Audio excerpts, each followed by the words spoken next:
Hello నమస్తే అస్సలం వాలేకుమ్. నేను మీ శంషాద్. ఇది నా యూట్యూబ్ ఛానల్. ఈరోజు నేను మటన్ కబాబ్ తయారు చేస్తున్నాను. పదండి. మిక్సీ జార్లో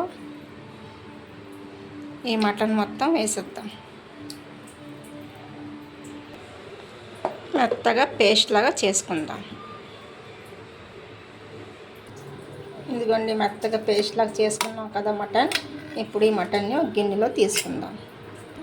ఇదిగోండి, ఇప్పుడు ఇందులో ఉల్లిపాయలు చిన్న చిన్న ముక్కలు కట్ చేసుకొని వేసుకోవాలి. కొత్తిమీర, తర్వాత ధనియా పౌడర్, తర్వాత గరం మసాలా పౌడర్, దాని తర్వాత అల్లం వెల్లిపాయ పేస్ట్, ఇప్పుడు కారం, అలాగే టేస్ట్కి సరిపడా సాల్ట్,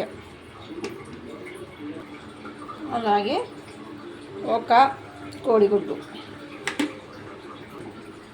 అలాగే కొంచెం మిరియాల పౌడర్ వేసి మనం బాగా కలుపుకోవాలి. మొత్తం మిక్స్ చేసి బాగా ముద్దలాగా కలుపుకోవాలి. ఇదిగోండి, మొత్తం ఇలా కలిపేసుకున్నాం కదా పేస్ట్. ఏం చేయాలంటే చిన్న చిన్న ఇలా గుండలుగా చుట్టుకొని మనం చిన్న చిన్న గారెలు అలా ఉంటాయి, ఆ టైప్లో మనం ఈ మటన్ కబాబ్స్ని వేసుకుందాం. ఇలా చిన్న చిన్న ఇలా చేసుకొని మనం కబాబ్స్ ఆయిల్ వేసుకొని ఒక పెనంలోని అందులోని కబాబ్స్ అన్నీ ఇలా చేసి వేద్దాం. ఇలాగ అన్నీ కబాబ్ చేసుకుందాం. ఇదిగోండి, ఇలా ఫ్రై అవుతుంది కదా. ఇప్పుడు మనం ఒక్కొక్క కబాబ్ని ఇలాగా మళ్ళీ ఫ్రై చేసుకుందాం.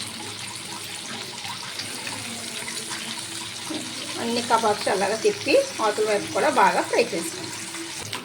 ఇదిగోండి, కబాబ్ బాగా ఫ్రై అయింది కదా. ఇప్పుడు మనం ఒక్కొక్క కబాబ్ని తీసి ప్లేట్లో వేసుకుందాం. ఇంకా ఉన్న కబాబ్స్ని కూడా మనం అలాగే ఫ్రై చేసుకుందాం. ఇప్పుడు కొంచెం వెరైటీగా ఇలా కర్రపులు తీసుకొని దానికి మనం కబాబుని మొత్తం పెట్టి ఇదిగోండి ఇలా చేసి మనం కబాబ్స్ ఇలా కూడా మనం తయారు చేసుకోవచ్చు. అంటే ఇలా చేసుకుంటే కొంచెం వెరైటీగా ఉంటుంది కాబట్టి నేను ఇలా తయారు చేశాను. ఇలాగా చేసుకోవచ్చు, అలాగా కూడా చేసుకోవచ్చు. ఇదిగోండి, కబాబ్ రెడీ అయిపోయింది. ఇప్పుడు దీని మీద కొంచెం కొత్తిమీర వేసుకొని అలాగే దాని మీద కొంచెం నిమ్మరసం వేసుకొని తింటే ఉంటుందండి. అబ్బబ్బా, చాలా టేస్ట్గా ఉంటుంది. చాలా చాలా బాగుంటుంది. కాబట్టి మీరు కూడా సేమ్ ఇలాగే మటన్ కబాబ్ రెడీ చేయండి, టేస్ట్ చేయండి. ఆ టేస్ట్ ఎలాగ ఉందో నాకు కామెంట్స్ ద్వారా చెప్పండి.